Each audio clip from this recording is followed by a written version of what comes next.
If you're visiting Porto and love discovering hidden gems, let me take you to the House of Filigree.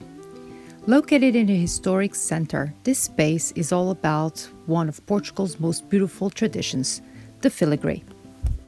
Filigree is a type of jewelry made from super thin threads of gold or silver. It's so delicate that it looks like lace, but it's all metal and all handmade. This craft has been around for centuries.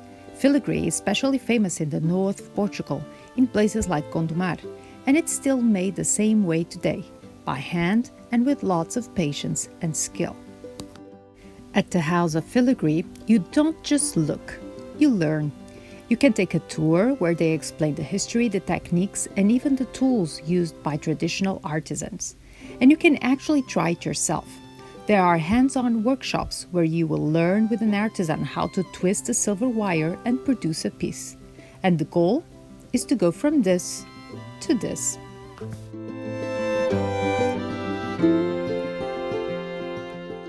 It's a fun and unique experience, and you will leave with a new appreciation of this incredible art form. And you can also take home the piece you created. It was a bit surprising, though, that no other tourists came the 2 hours I was there, but honestly, that made it even more special because I had the whole space for myself.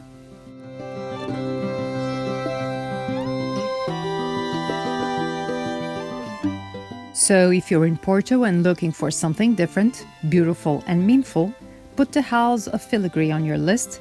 It's tradition and art all in one place.